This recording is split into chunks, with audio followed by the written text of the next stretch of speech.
The boys are back. Welcome to the Barbershop. With Marcus Trufant, here's Terry Holloman. What's up, everybody? Welcome to the Barbershop Show, our first episode back. This is the Barbershop. What are we calling this? True reboot? Rebrand? Rewind? Rebrand. Just good to be back, man. We can call it whatever we want. It don't matter to me, but we back. We are baby. Back. And matter of fact, we back and in style, man. The Seattle Seahawks have blessed us. We're doing the first episode here at the VMAX, Seattle Seahawks headquarters. What does it feel like for you to be back in here? First of all, did you ever get a chance to even play in here? Oh yeah, man. I'm not that far removed. I see what you try to slide in right there. But yeah, no, man. I got a lot of practice here, a lot of games here, man. Spent a lot of time here, and this place is beautiful, man. You get spoiled when you come here. My last year, I tried to travel across the country and try out for a team in Jacksonville down there. And they do play a little bit of football down there. Not much. A little bit. But a little bit. And it's just a totally different world, man. After you come to this place, it's just one of those situations. You got the water right there. You got everything you want. Is beautiful. Yeah, this is a first-class operation here. And again, shout out to the Seahawks for letting us be here and be a part of this. It's good when you got Seahawk legends along with you that let you do things like this. So not only does Marcus Trufant here with us today, we have another special guest for our very first episode. Very fortunate to have Lofa Tatupu, Seattle Seahawks legend, Pro Bowler, All-Pro linebacker. Did a lot of stuff other than play football for the Seahawks. He was a coach as well, but thank you for joining us here today, Loaf. Absolutely, fellas. Yeah, I played here too, by the way. Yeah, I'm about to say, did you get a little bit? Yeah, no, good memories here. Logistically, there's some things I would have done differently, like the meeting rooms and then like the stairs. What, is this too far away or what? What's the deal? Well, just not the most efficient path. Oh, okay. So yes, too far. So maybe we should set up a meeting with you and John Schneider. They please everybody. Now, that's funny. It seems like they built it really well. I don't know if they can move the things now. But. So have you been in this building recently? Because I know they revamped a lot of things, and there was a little bit of controversy for a little while about the former players that got a lot, right? That got their pictures taken off the wall, and they recently put up some new pictures, and you guys got a chance to see them. I think they have a hallway here now that has a picture of all the Seahawk wins that took place here. So do you see that on the way in? Yeah, we visited that. We were talking about all the pictures. I mean, it's just cool. It brought back all the memories, right, of all those wins. Yeah, and you guys are on there, but not necessarily cool as memories. You get to look up and see yourself on there. Yeah, I definitely get to see yourself. I will most definitely be taking some pictures. I'm still like in the phase. My son is only 9, right? So he missed my whole career. Right. And sometimes when he's watching highlights and stuff like that, he sees dad out there doing good. And then sometimes he sees me out there getting toasted, right? But so I'm still working on my cool dad face. So I'm going to show him some pictures and walk in and be like, yeah, dad used to be that guy. So I got to bring a little proof with that nowadays. So Loaf, you, again, we talked about you had an illustrious career. How many years did you play in Seattle? 6. 6 years? Yep. Okay.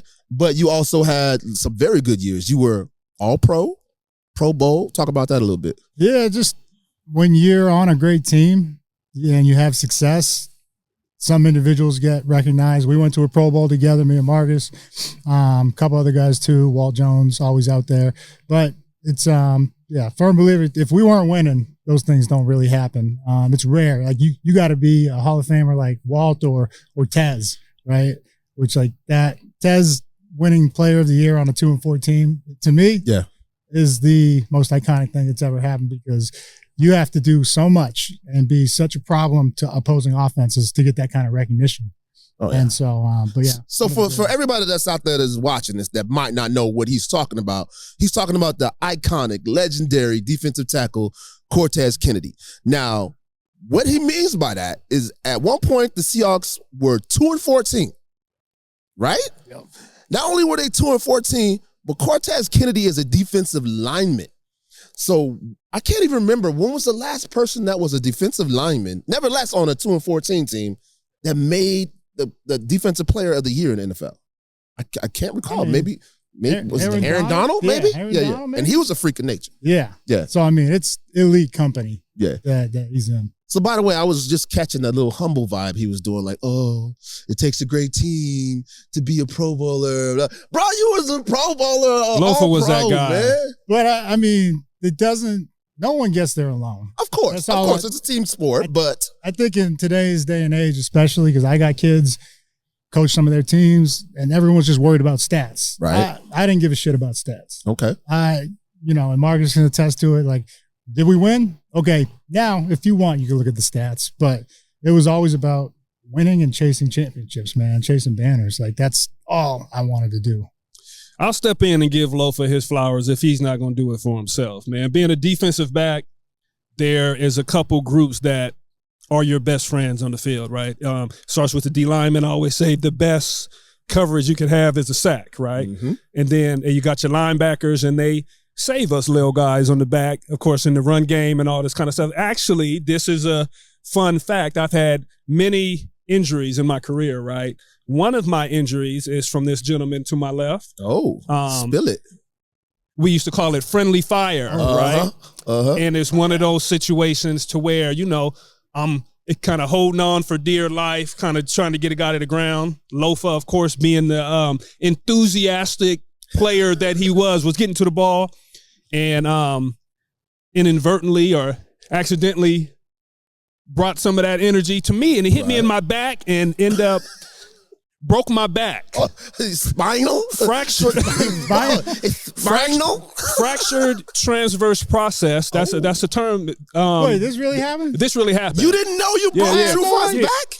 No. This is things we don't really talk about. And I wasn't going to come to Lofa and be like, Lofa, you got to slow down. I don't want you playing this hard. So, I took it on the chin, but I wasn't out for that long. It sounds really bad, but I had a minor fracture in my back. I tell people I broke my back, and they're like, oh, my God, right? But stuff like that happens all the time. I say all that to say that Lofa was everywhere all the time. And you talk about football guys and people that know football inside and out, just like you're talking about Cortez Kennedy, you're talking about Aaron Donald. You're like a encyclopedia, bro. You know things inside and out, and that's why I really rock with you on the field because you were a man of your craft. You went out and you made it happen, and you did well, man. You stole a couple interceptions from me. I tell you that all the time. That is true. All good though, but yeah, this dude is definitely the guy, and I just wanted you. To make sure I give you your flowers. So yes. It means a lot to me, brother. For a guy like me to make it to where I made it, I had to be a student of the game. And so since the time I knew what a football was, most kids have a blankie, I had a football. Mm-hmm. That's what I went to bed with. Yeah. And I loved it. I loved what I did. And the teammates that I had, my brothers, that's what it was all about to me. Well, let's talk about that a little bit. You said you were a student of the game. Most kids had little toys and whatnot. You had a football. Let's talk about your upbringing a little bit. You had football, kind of like me, from birth. Like my dad played football, and that's all I knew from the very beginning. Your dad was a football player. Let's talk about that a little bit. Yeah. So my dad, for those of you who don't know, 14-year NFL veteran, Lofa Tatupu, played for the Patriots 13 and 1 year for the Rams. Mosey T. And and he was just great at football. I don't know if he necessarily loved it. He did. He was a competitor, but baseball was his thing, and he was kind of trying to steer me in that direction. And I just told him from a very early age, I was like, I'm good at baseball. I was better at baseball, but I love football. And even though I was not one of the better kids growing up, I was out there getting my ass kicked. Right? I'm honest. Really? Oh. And real talk. I was getting my ass kicked. And but I still love showing up and getting better and just slowly, steadily putting in more time. Watching football. I was obsessed with the sport. And so when a lot of kids were out or playing, baseball or out, if it wasn't football, I wasn't going outside. Right. I was inside watching reruns of football games and trying to take away anything I could. What makes this guy special? What at every position. And so just football enthusiast, I guess is the way you put it. And then just slowly over time, the hard work shows up, it gets rewarded, right? Mm-hmm. But you played football, so most of the time growing up, you were on the East Coast, right? Yeah. So what was that like? First of all, a couple of things I need to know. So what was it like growing up on the East Coast playing football? Because it's obviously a lot different than it is on the West Coast. In my opinion, I would think, I would imagine. Yeah. And then second of all, just having just the Polynesian culture that you come from, it's probably not really prevalent over there on the East Coast at all. Yeah. So football over there, it's huge. Like, you know, it's a way of life. It's one of our sports. Now, not a ton of guys get recruited out of there or go on from there, but because it's mainly like baseball, basketball, lacrosse is huge out there. But so it was from the time we all played football, like from a very young age. And then being not the only, like the other two were like my sister and my dad. The other Polynesians. I was related to all the Polynesians. Yeah. And so my dad, he was still trying to assimilate to, you know, American culture, right? Mm-hmm. Like, because he born in Samoa and then grew up in Hawaii, got there when he was 5. And then he just kept going east, like went to college at SC and then got drafted by the Patriots. So he was more trying to, you know, Americanize us, like get us to the customs over here. And but with that, like still taught all the lessons of, you know, just respect. The pillars of, you know, the Samoan culture, Polynesian culture is just respect is huge, right? Family. So never have friends, just have family. Yeah. We either rock with you or we don't. Yeah. Well, I know. And then the toughness aspect, that was huge to me. I was representing for my culture, right? For sure.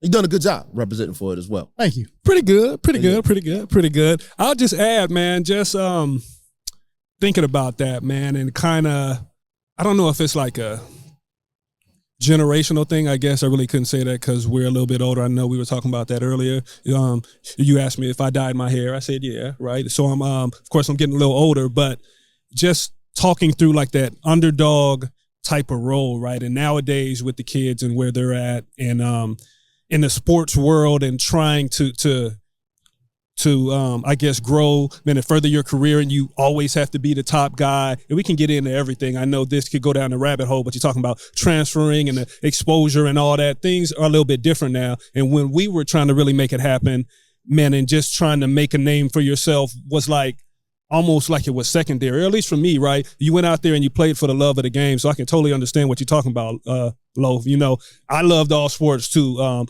course, I used to love basketball. Okay in basketball. I talk more about basketball, but I was the defense first guy, right? But track, man, and baseball, I love baseball too, but there was just something about football, man, and it really worked for me, and it helped me come out my shell, helped me grow up, right? And it just gave me that confidence. So, yeah, man, it was, yeah.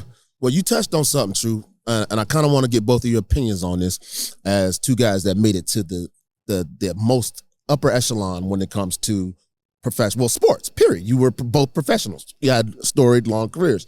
Looking at youth sports right now, and again, coming from your perspective as professional athletes, but more importantly as fathers, what do you feel about the state of youth football right now when it comes to not just high school football, but even college football, some of the stuff that's going on with the NIL stuff and the transfer portal?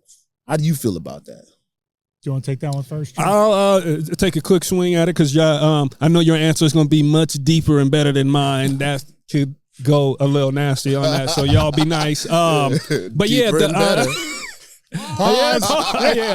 I like the NIL, man, just for the fact that it gives the players, you know, an opportunity to steal some of the money away from the universities, because the universities have been making money for a long time off the players' back, and all they would say, of course, is you get your education and all this kind of stuff, and it didn't really add up. So I think that's a good look. And now I know there's a bunch of rules around it that got things kind of crazy right now, and it's really, I don't think it's fair. And talking to the smaller schools like my guys over in Pullman, over in Washington State, and it's hard to compete with these different schools that have all this money, right? So it has to be a way to kind of even this thing up. I don't know how or where, but it's just one of those things, man. But my son is kind of into football. I mean, he's playing flag right now, and I want him.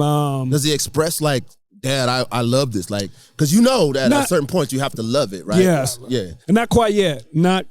He's in to the highlights, watching highlights and YouTube and stuff like that. I talked about that, but he's really into it, and I was involved in it. I was the defensive coordinator of the flag football team made it to the championship. And it's a Seahawks flag, right? Okay. And they do this here locally, so that's pretty cool. But he is growing up, though. I can see the maturity as far as learning to be a teammate, learning how to share, and learning how to be accountable, man, and show up for somebody else, right? Yeah. So there's all these different things from youth sports that I think helps kids. It helped me, and I just think we need more of it. Yeah, absolutely. To me, those are the most important lessons that I got from football: teamwork, responsibilities. And again, it's more than just X's and O's and making plays on the field. But Loaf, NIL, transfer portals, all that stuff. I'm one of the first to use the transfer portal. Oh, so speak on that. I have to tread carefully, right? But so I didn't get recruited out of high school. I went to Maine with my only scholarship to play linebacker. I had a couple other offers. They wanted me to play quarterback. I didn't see any. I wanted to touch on that too. I'm glad you spoke on it. But let's put a pin in that and then come back. Put a pin in the quarterback. Let's come back. So we're coming back to that? We're going to come back to that. Come on. I just had a very clear vision of my future. And even at 18, I said, if I'm going to make it, I'm going to play linebacker. So Maine was the only one that offered me. I asked all the others if I could play linebacker. They were like, they didn't even know I played defense. And I was like, okay, this is why you guys are not good. Right? But so I went up there and I was like third, buried on the depth chart. Mm-hmm. After thinking I was too good for 1AA, I go up there and get humbled real quick. Like, yeah, you're the third string Mike. And I was like, damn. Like, thought I was going to start, right? Like all these kids do. Everybody. So just put in the work and keep going. And then finally I get my opportunity, like 6th, 7th game. And with no reps, but luckily I was paying attention in the meeting room, watching film. Because I was really scout team linebacker. Right. For our first string offense. I went out there and I played well. Made the most of my opportunity, right? Make the reps count. Don't count the reps, make them count. And I slowly got more playing time. And by the end of the season, I was starting and not coming off the field. And so I just, with that in mind, I was like, all right, I want to go to the NFL. I don't think it's going to happen here. Like, because I saw guys that were better than me not getting the opportunity. Right. And so I put into the request to transfer, and I was supposed to be an Oregon Duck, believe it or not. Thank God that didn't work out. Yeah. But Pete Carroll, I think you guys know who he is. Yeah, he might have been in this building once or twice. He, my tape landed over there, and they looked at it, and they found out I was going to be a Duck, and they were like, because the Ducks were on top at that point. Yeah. Right? Harrington, all those guys, the receivers. And I got one of the last 2 scholarships, and then I went back to the bottom of the depth chart, right? Mm-hmm. Just kept, getting better and chipping away.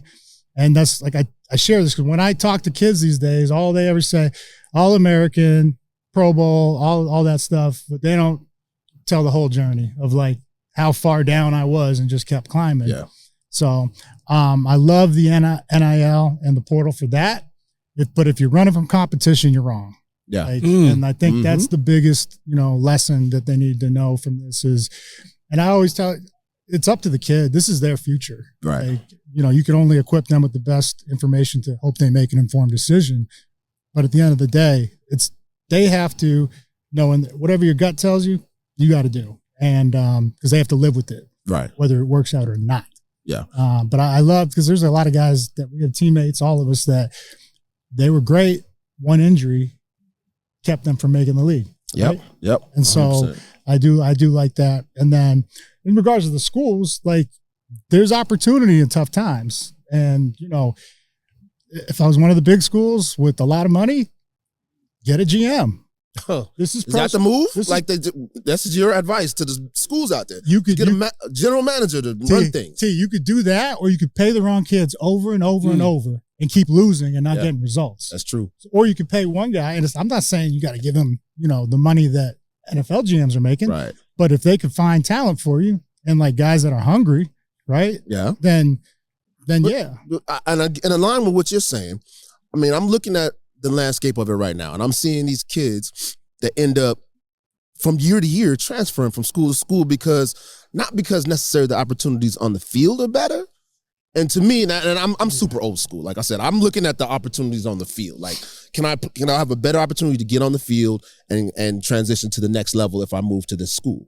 But a lot of times that's not the case with these kids nowadays. They're moving because my deal will get better if I go to this school. And you'll see a kid that'll go to 3 or 4 different schools. Yeah. You good with that? It's up to the kid. And, like even as much as it hurts me to say, I hope I've taught my kid better. Yeah. Like, I'd rather you facing, even if you're not starting, facing the best players. Because if your dream's the NFL and you're on a national championship team and maybe you're just getting a little playing time, every practice rep you're getting better against the best. Or you could go be the man somewhere else, have all the records, and then you get to the league, you're like, damn, call. This is way bigger of a transition than the guys I was just playing against. See, I left SC, started as a rookie, right? Had to earn it. I was behind Cootie and Kaz, right? But just with the reps and the offseason and studying the playbook, chipped away and got my opportunity. And so that's no different there. But it was a different gap for me when everybody sees the success I had as a rookie because of great teammates, like True and the boys, but also because I went against the best. Yeah. Like we went to 2 straight national titles. They went to a 3rd without me the next year. Yeah. So it was just always sharpening that sword, right? I heard that. Let's go back to the pen. The pen of you playing quarterback. Oh. Okay. I need to figure this out. Yeah. I need to figure this out. I have a great arm.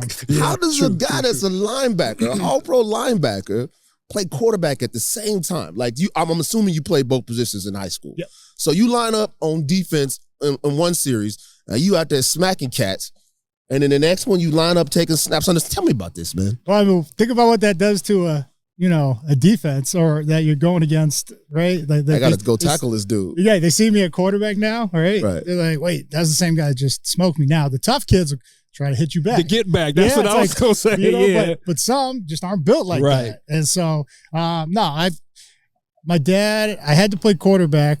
One of my best friends, he chased hoop dreams, right? Mm-hmm. Everybody do what you love. He loved hoops. And he could have made it, man. Like 6'2", cannon for an arm, could run too. But so I stepped up. I was in the rotation, and I think I only got the job because I could remember the play. Like I had a good arm. I'm a quarterback by default. Yeah, I think that's pretty much how it came down to it. But we were just a very conservative offense, hand it off, pound the rock, and play defense. And did you throw the ball? Like maybe 8 to 10 times a game. Right. It's not bad. But it was enough for someone, some quarterback coach at 2 or 3 different universities to see it and hey, I can make this kid. I can work with that. I can work with that. Tools, yeah. That's funny, bro. But what did you do on offense? I played running back. Oh. And I don't say this much, but I was all world. Oh, you don't say. I was pretty good. I thought I was going to play offense in college. I don't know. Okay. Right. So when they recruited you, thought they said we want you at Wazoo. Did you know you were going to be D-boy? You thought you were going? No, they were recruiting me to play defensive back, but how they got around it was like, yeah, we'll give you a try at offense, and as close as I got was doing punt returns, right? And I only did that a little bit, but you took one to the house. I remember seeing. Did you take? Did you? I went close. I don't got very good hands, man. So I used to I would do the one hopper, man, let the ball hit the ground and catch it off the ground and do stuff like that. But playing offense in high school, it just was so natural, right? Mm-hmm. I did it since I was a little boy. I played quarterback in the 5th grade. I know, and I probably threw the ball. Count? No, it doesn't count on the skill side, but as far as the learning side and growing up, man, and having to be a leader and do all this kind of stuff, I think it played a big role, man, in just my growth in the sport. But playing running back, man, it was dope, man. And just like we was talking about off camera, Barry Sanders was my guy, right? So I thought I was a little Barry. I was a small guy, shake, juke, and all that kind of stuff. So I kind of did my thing, man. But it switched over to the dark side, and that's where I really felt comfortable, man, and really leaned into it. That glimmer in his eye. Yeah, talking about running back. Wait, do you think you could have made it to the league at running back? I don't think I would have had any type of longevity. I could have did it, just because you get comfortable, of course, the more you do it, right? And after I stopped doing it, I used to feel uncomfortable with the ball, right? Yeah. But playing running back in the league could have been tough. But I think I could have did it, though. It's a beating. Right. You take a beating at that position for sure. And that's what I said. I probably wouldn't have played very long, no. Yeah. So I want to shift gears on us real quick, and I'm going to talk about a subject that might be a little touchy for both of you guys. But I think us being here in this environment is very important for us to talk about it. Now, you guys might not be able to see it, but up on the wall here, they have a big banner, Super Bowl champions. The Seattle Seahawks were Super Bowl champions in 2013. Woo! Hell yeah. But there's a Super Bowl that they don't like to talk about. Super Bowl 40? Seahawks versus the Pittsburgh Steelers. Both of you guys played in that game. There's a lot of controversy associated with. I'm going to let whichever one of you wants to start it off talk about that game and some of the controversies that were taking place. And if you miss any of the controversies, don't worry, I'll be here to help you remember them. Yes, that's what I'm here for. True, take us away. Well, I'm going to start with something that's not even so much involved with the game itself, right? This is the aftermath of the Super Bowl. Yes. This great thing has happened. Of course, it was great for me personally, great for the organization, making it to the Super Bowl. It was the first in the franchise history, but that offseason and watching all those Super Bowl commercials and me being the highlight of the guy that is getting beat deep and Hines Ward catching the double pass from Antoine Randall L. over with the little hop. and over and over again. You see them do the little hop? Man, it's still tough to watch to this day. I didn't mean to man. laugh. I wasn't laughing hard. Right. I'm sorry. I see it on YouTube now. It's still there. And if they talk about that Super Bowl, that's like the first thing you see. And I'm like struggling to like really to get there, man. And like to be honest, You shouldn't even been there. right. He shouldn't have been there. I shouldn't have been there, man. And I know guys like in the league, like after that, I seen guys that would stop on purpose if like I don't want to be in the picture. Yeah. And this didn't happen, but if a safety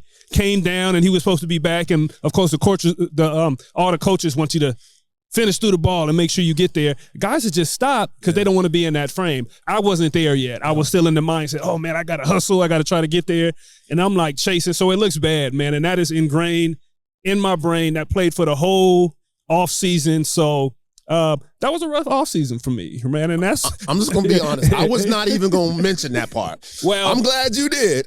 You've obviously gone. I'm a man, and I'm gonna stand on it. You've gone to therapy right. and counseling and got Right. that off your chest. And I'm not even throwing nobody under the bus. There's people I can talk about.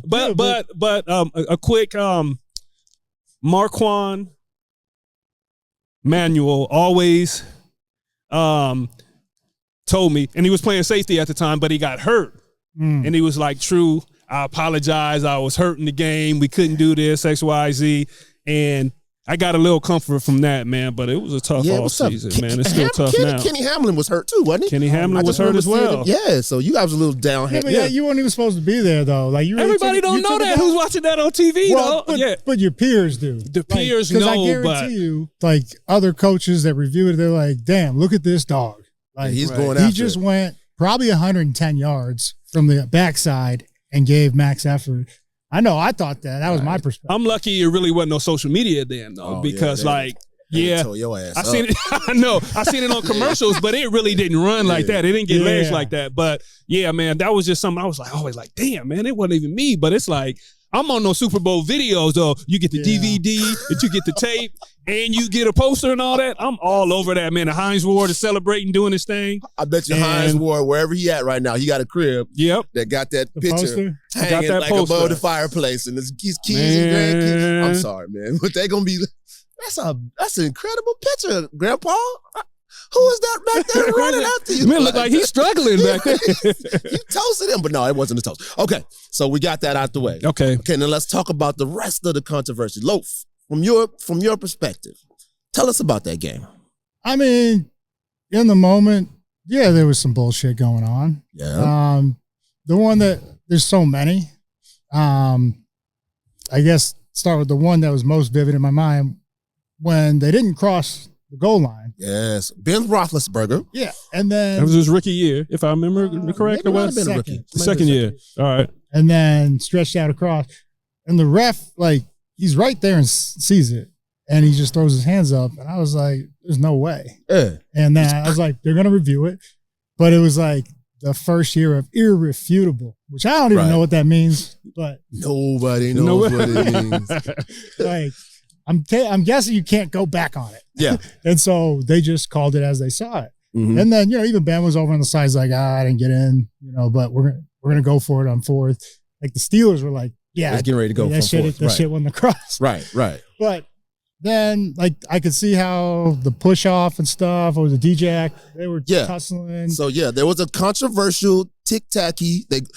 You see them, they'll call it tic-tacky. Yeah. But they might not even, in today's game, they probably wouldn't even call that, With right? the contact from the defender, I just didn't see why, because he was holding him, right? Mm-hmm. And so I didn't see why that was called. But either way, regardless, like the other one, P-Dub had like a 45-yard, Peter Wark had like a 45-yard punt return. They called all the way back. And I was like, that was bullshit. Yeah. The other one that really pissed me off was when Haas threw a strike down to the 2. Jeremy Stevens? Yep. And it was like, all right, now we take the lead and now we beat the shit out of these guys. That's how we always felt, right? Anytime we were trailing or anything, just fighting. And that got called back because they called a hold on Locke. Right. Sean Locklear got called for a holding penalty, which negated this 1st and goal from the 1 yard line. Yeah. And Clark Higgins and Casey Hampton, great players, they were both offsides. Mm-hmm. So we thought the flag was offsides. Yes. And so we're just sitting there like, what is going on? And even the hold, like, he went around and he fell down. Right. And they threw the flag. But then, I guess that was the second one that pissed me off the most. The first one was when Matt Hasselbeck, he threw a pick, and he made one of the most beautiful tackles I had ever seen. Right. Like, especially from a quarterback, right? Yeah, I forgot about that one. In the biggest game, Hasselbeck ran down there, ran through a defender, a little low at the thigh board, right? Right. And took out, that should have been a touchdown. Like, in my mind, I was like, damn, they're going to score. And Haas just comes out of nowhere and smokes the guy. Get another flag. And for they call it low block? Yeah, low block. And I was like, I'm pretty sure you're not blocking the guy he's trying to tackle. Right. So, all these factored in, but I think the toughest part was we were always one of the least penalized teams. And so, like, in my mind, right after the game, I'm like just trying to replay everything and say, like, was the most disciplined team the last 4 years, because we led the league 2 out of the 4 years. Did we really, was a moment too big, and did we lose our shit on the national stage, like piss down our legs? Right. And no, like when you go back and review it, that's why it's really hard to watch for me anyways, or I refuse to watch it. Yeah. Is we were still at our best, right. The biggest moment, but things we could not control played a part in it. And like, we're always taught you got to let that shit go. Right. But how do you dreamed about this game since you were 7. First time you put that helmet on, strap the cleats up, and somebody else not being at their best affected our outcome. Yeah. That was like what was toughest to grapple with. And so I know from my perspective of somebody who's just a fan, who watched and observed that, it was pretty obvious and pretty blatant to me. And then afterwards, I understand that, they made some public statements. But true, I think you told me that somebody actually had to come and address the team.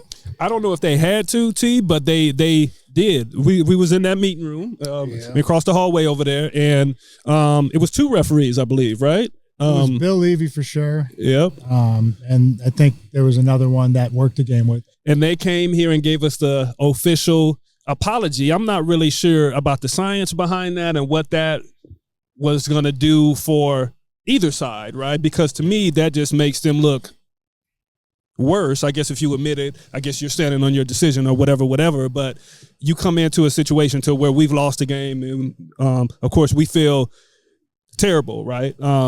And you come in and be like, yeah, we missed some calls and we really want to apologize to you guys. And I think the room was like silent, right? Yeah. I don't even know if anybody said or did anything. It was crazy, but yeah, man, it's just tough to lose a game in that way. And for me, I've always felt like the game, at least from my perspective, wasn't our best game. Yeah, we were in the game, and that's how it goes sometimes, and you're in a dogfight, and you're kind of going back and forth. But I just know personally, I felt like I could have played a lot better, right? And things could have been a little bit different. Of course, a bunch of respect, of course, to Hines Ward and all those guys, but our defense was playing well that year, man, and we were doing a lot of things. I know we had some interceptions that game, some turnovers and stuff like that, but we just couldn't seem to get over the hump and even play through the referees. I know they taught us that all the time, that you can't really worry about the refs. You got to play through them, and we just didn't make those plays that we really needed to get over the top. And it was like the odds were against us anyway. It was like a home game for Pittsburgh. Like I said, I went back with my son and watched, and it's yellow everywhere in the stadium. Yeah. It's not like the days of now where the 12s come in and they take over. Absolutely. It was a Pittsburgh home game, and we were in Detroit, right? But, yeah, man, the refs came back and they gave us that apology, and I don't think it did anything but pour salt into the wound, man. Yeah. And especially for the community, man. There's still people that talk about it to this day. All that game, I hate Pittsburgh and all that kind of stuff when you go around and you talk to fans. So it's just tough. And I know they'll never forget it, right? I'm trying to forget, but again, I keep seeing that damn commercial. It's bro, tough. You're going to see that. Unfortunately, there's some things. Yeah, unfortunately, like there's some things, and I'm this is just being, just keeping it 100. There's some things that are associated with the NFL and with football that you'll see forever. Like we're forever going to see Marshawn Lynch jumping across the goal line, doing this number, right? You're going to always see that. There's images you'll always see, like Tom Brady after he wins the first Super Bowl. You're always going to see that. You're always going to see Hines Ward doing that skip, man. You're always going to see him do that clutch. I made the history book. You're historical, but here's the thing, though.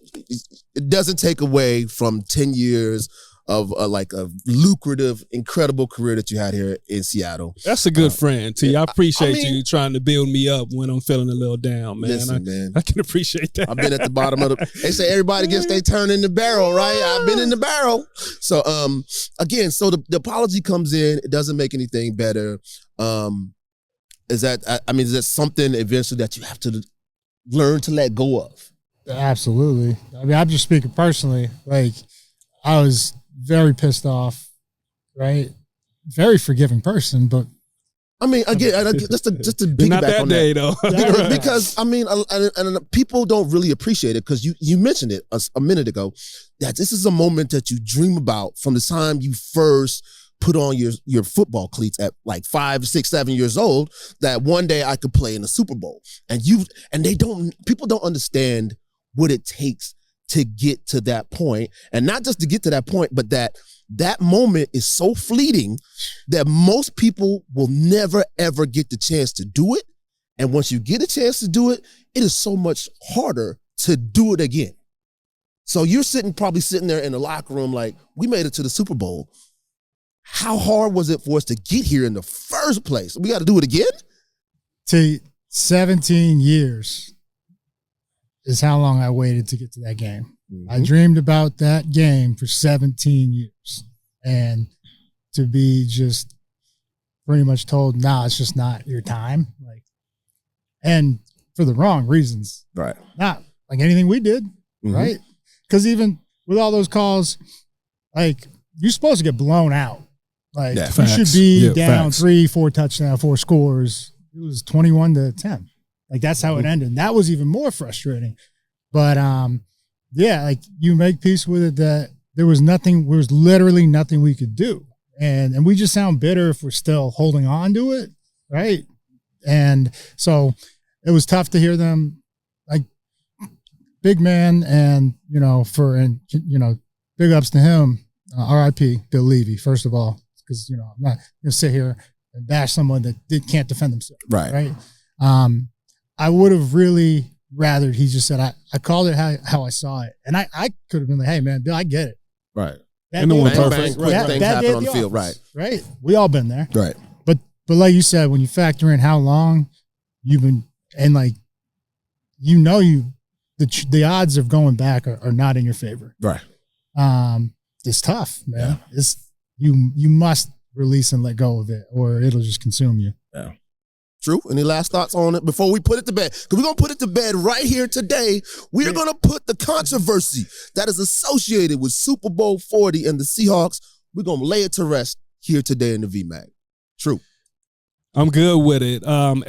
As good as I can be, because if I'm being honest, like I said, I went back. We hope you being honest. And I watched some of the highlights just to get refamiliar with the game, right? And I felt a little way at the end of the game. The clock is all zeros, man, and everybody's running on the field, and I'm looking at me like I'm watching me. I go up to Troy Polamalu, man, and we shake hands and stuff like that. And I'm like, man, I could have had a Super Bowl ring, man. And I said that to my son, and he, of course, is not even paying attention to me, right? but I'm like, man, I really could be sitting here and I could have a Super Bowl ring, right? And it's just that. It's an opportunity. It's hard as hell to get. And if you don't get it, if you don't take advantage of that opportunity, you might not get it again. There's a couple chosen people out there that got a bunch of them, but it doesn't happen like that for everybody. Absolutely does not. Yep. I'm trying to put it to bed, T. Right. I know that I might have opened up a wound a little bit, but that's what friends are for, that's right? what we hear. We've been talking through it with you guys. I feel better, man. I feel a little bit better. Get that kind of therapy here in the barbershop, man. We just put it to bed. One thing I will say again as we close this thing out, that portion is that I just remember seeing as a fan, and I want to ask you. I'm not your opinion, but I just want to hear you chime in on this. That watching that game, it felt like it was the Jerome Bettis show.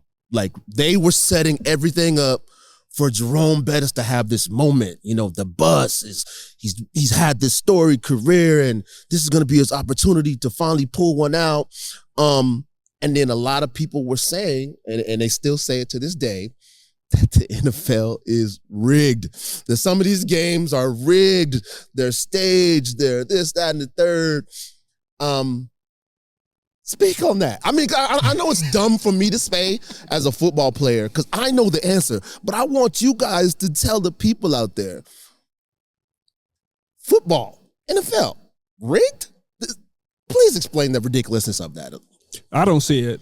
I don't know if they had the script back then. I know a lot of people talking about that, but I mean, it's a cool story, right? It's a cool story. Well, no. I'm saying for the bus and everything that he was doing, and him kind of riding off into the sunset with a Super Bowl win and all that kind of stuff. It's a cool story. And the Seahawks, we at that time were kind of like this underdog team from all the way on the West Coast that really didn't play football, right? So the story wasn't as popular. So that's where you get the people that chime in and talk about, okay, it's rigged and all that kind of stuff. But I don't buy it. Yeah, social media wasn't around, right? So I don't see it playing like into the narrative of like, we want this team to win. And I think that gets spun out now because of the access to the media and the information. And like, of course, everybody's complaining when a call goes against their team and then, you know, in favor of a team. But I don't believe it's rigged. Yeah.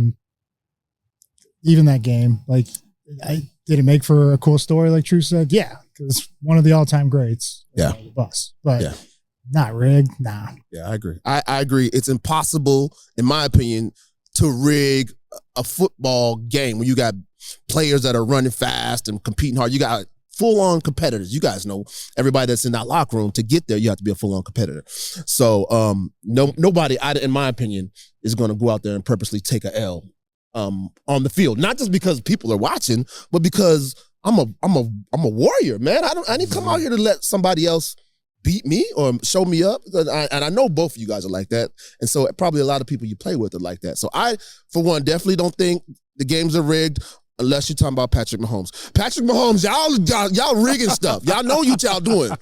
And I'm going to tell somebody on you if you keep it up. Listen now, 3 Super Bowls in a row. The dude's a beast, though. He's a beast. Yeah, man. Yeah, he's cool. Which leads to my final question when it comes to football. We're gonna jump off this real quick. Lof, we talked a little bit about your football history. You know, growing up with a professional football player as a dad. We talked about your time in college. You went to USC at a time where you guys won 2 national championships. You came to the Seattle Seahawks, had a great career here, played with incredible players. And I'm going to ask both of you guys this, true, so you'll get a chance to think about it. Who is the best football player that you have either played against or with? Somebody that you look at and be like, dang.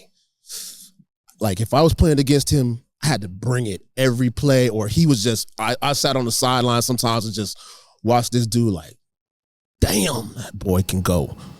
There were so many. I don't think I can look past Walter Jones. Oh. And not just because he was my teammate. He's the greatest left tackle that ever played this game. Absolutely. And just how easily everything, how natural. Like, even sometimes it's just like, hey, that D end is a non-factor. Yeah. Like, you said that for a decade. That's how good he was. Yeah. Even one of our former teammates, Patrick Kearney, I think he had, and Pat, he lit up the stat sheet every time, even when he played against some other Hall of Famers. You know, he's a 3 or 4 time All Pro Bowler himself.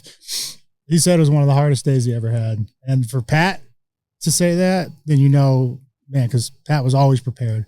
But you know, talking about guys 300 pounds and ran a 4.6 40. Whew.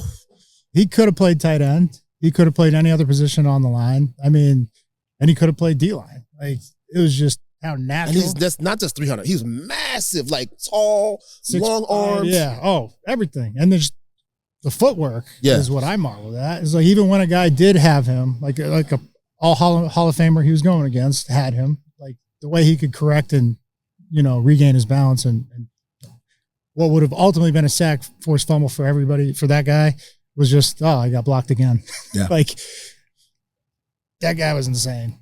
And you better bring it. And he could outrun you. That was like the annoying part.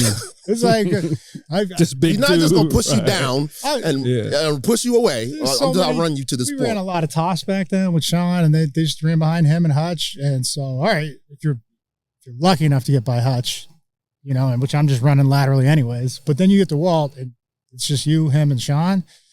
You can't be right. Like, I tried to give him the jab, cut back, and he was like, oh, where you going? Like, you just sit right here, and then there goes Sean. But yeah, it was incredible to compete against and then with on game day, but it made us all better. But that was the best football player I ever seen. That's dope. That the best to ever do it, as we call him, the best to ever do it, for sure. True. Yeah, man, I'm the same way. There's so many guys you play against, even some of the guys that don't have the popularity or the biggest name, man, guys that come to work every day and are just looking to make it happen. But playing against like guys like Randy Moss, I just seen a picture out there, man, and when the practice week is so tough and you get to the game day and you're like, okay, this is a little easier, you know that the fear of a player is all the way around the building, right? Because the coaching staff was petrified, right? Well, so just that practice week, and this is old school Moss with like the Dante Culpepper drop back and just let it fly, right? Yeah. And you never wanted to be the guy on SportsCenter. That was our social media back then. You got mossed. You didn't want to be that guy that's getting mossed, right? So playing against a guy like Randy Moss, I say it all the time. I go out and I speak to kids and they ask those questions like, who was the hardest receiver you played against? I played against a bunch of guys that are really good and that of course are in the Hall of Fame and stuff like that. But going against Randy Moss was a different type of experience, a different type of beast, a big guy that can move like a little guy in small spaces and really make it happen, have really good hands, and was a tough guy too. So, and he was a big guy, right? Big, 6'5", fast, 6'6", probably, right? Yeah, a tall dude. And I'm not the tallest guy, man. I call myself 6 foot with shoes, right? But just the type of mental and physical energy it took that entire week to get ready for Moss was a different type of beast. And usually, like, I talk about the guys that were in St. Louis at the time, you know, the greatest show on turf. Trying to prepare for Torrey Holt and Isaac Bruce was another type of situation, right? A lot of respect for those guys, man. They made that Sunday tough. They made that week tough, but it was all respect. I remember after the game, they used to come up to me and they used to give me my props. And of course, as a young player, that did a lot for me, right? Yeah. So it just gave me that confidence to push forward. But going against a guy like Moss, man, it was super dope, but tough as hell, man. You remember when Randy Moss went to the Raiders and they're like, don't worry, he doesn't have it anymore. Yeah. Yeah, exactly. Yeah. And Monday night we played them. I think we won. We shut them out. But all attention was to Randy Moss. So Cloud. Yep, everything. Yep. But there was a couple where I got middle run through cover 2 on him. There was one time I look over, he's in the slot. And I was like, oh, no. Right. He took off and in like 2 strides was at my level. I just turned around. It was play action. I was like, I don't even care if they hand it off. I'm going middle. And he's running by me, looking back to the quarterback, like smiling, like just throw it. And I was like, don't throw it. Like he probably had 3 or 4 yards separation. And I'm looking at the goalpost because that's where it's going. And he's looking back at the quarterback, like, throw me the ball. And thank God pressure got there. Amen. Like you said earlier, the best coverage is a sack. Yes, yeah. I was talking to somebody last week, and they were talking about, what it takes to make a certain level. And again, I only played college football, Pac-10, UW, but I always said this. Go Cougs. Go Dogs. Anyways, I always do say go Dogs, but I did always say this on USC. I came prepared. Y'all had to come represent. Let me get that on Marcus' camera. He got that. Drew got his Cougar bracelet on. Oh, yeah. I knew what time it was. I got no Husky gear. Y'all didn't even tell me. The old Crimson I feel like I'm ganged up on, But no, what I always said is, to make it to a certain level, to that level especially, everybody's good. And when you get to the NFL, of course everybody's good. So when I always hear people out there talking, like, oh, so-and-so's garbage or so-and-so something. Yeah. Bruh, are you kidding me? The stuff that this person had to do to get to this level, that's elite. Like elite. So, but I've always said this. I said, everybody at that level is good. But then there are freaks. And these guys you just talked about are freaks. Like they're next level to the top level. And guys like Lofa, who is next level, and guys like True, who is next level. Look at these guys like Randy Moss is a freak. And Walter Jones is a freak. There's levels to this shit. There's levels to it, for real, yeah. Everything, man. Yeah. Before we get out of here, man, I want to talk to you now about what Lofa Tatupu is doing now. Again, storied NFL career, All-Pro, Pro Bowler. What's going on in your world right now? Yeah, the most important thing is just my boys, So family is everything. And got a 13-year-old and a 10-year-old, trying to get them into sports. The oldest finally, he found a clique of friends and they want to play sports. So that's been exciting. And the youngest, got to get them into something. But they're teaching me a lot about life that I probably had blinders on, right? I was just so sports focused and centric that I don't think I really ever developed in any of those areas, whether it's art, music. And so that is really the thing that I geek out the most about, just spending time with them, coaching some of their teams, and just imparting the wisdom that we went through and the life lessons. Is hey, team first, all the things that are going to take them to the next level. And as long as they put in the work, right? The work is everything. So that's really my focus right now. And some other, ventures going on and stuff, but are you trying to be tight-lipped about your ventures? I know. I know.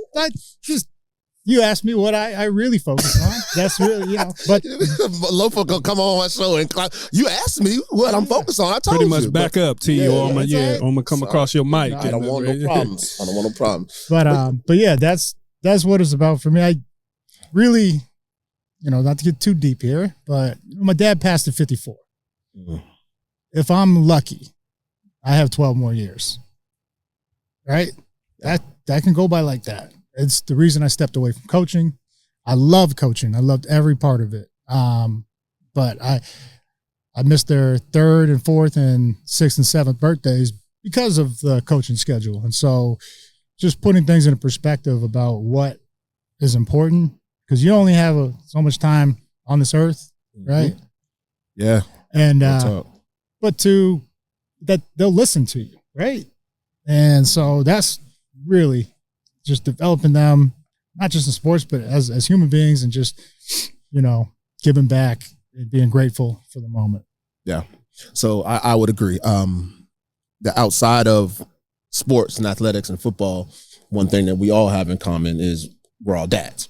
And I know, True, you've probably learned some really great lessons becoming a dad, as you grew up in a house like me, full of boys. Right. Now you grew up raising a bunch of girls. Talk about what that's like for you, since we got a little bit about Lofa's insight when it comes to being a dad and how that transition took place in his life. What about you? I share a lot of those same things, man.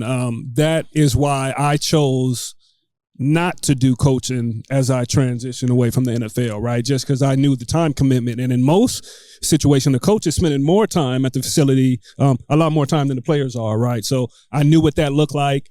And I'm a football player type, right? Coaching and like really getting into the details, that has never really been my thing like that. But I love the game. I like the physical part of it. I just like all that part. But when it comes to my kids and where they're at, I'm exactly like Lofa. I want to be there for their for the dance recitals, for the cheerleading meets, for the soccer tournaments and stuff. Now, does it drive me crazy because I got 4 girls and 1 boy? Yes, but that's a part of the game, right? And I want them to look back just like I could look back at my parents and be like, yeah, my mom and dad, they used to take us everywhere. I know it was crazy, but they followed. Of course, it was me and my 2 younger brothers, and they were at everything. I don't care if it was student of the month. I don't care if it was a championship basketball game, if it was getting us to practice and workouts and all that kind of stuff. And even when we got in trouble, they were there too. So always having somebody there to support you, I think, pushed me to be the type of man that I am today. So I want to give that back to my kids, and I hope that cycle just keeps going, right? So, yeah, man, it's just the time. And like Lofa said, you don't have a lot of time, so you got to make the most of it. And it's what people have always said to us in sports. You got to make the most of your opportunity when it's presented, man. You got to show up when the lights is on. So that's what I'm trying to do as a dad. Yeah, well, I appreciate it. I'm going on record and saying I appreciate both of you guys for not only being this incredible sports figures that you were here in the city and across the country, really, but the fathers that you become, the men that you become, and the pillars in our community that you become. People look up to you guys, not only just because you're great athletes, but of course, because you're just great humans. And again, I'm proud. I can call both of you guys my friends, man. We didn't mean to get all emotional. It's getting sentimental up here. We brothers. I got sentimental on the football field, man. Somebody come over here and hit me one time. No. But again, thank you, man. Thank you, Lofa, for joining us here on our first show back. This is real special to us, man. Hopefully you come back. We're going to stay tapped in with you with everything that you're doing. Thank you. No, honor to be here. Appreciate all y'all watching. We're brothers. We're brothers for life, man. Appreciate y'all, man. And again, make sure you stay tapped into the Barbershop Show. Follow us on all social medias and be on the lookout for that next show coming to you soon.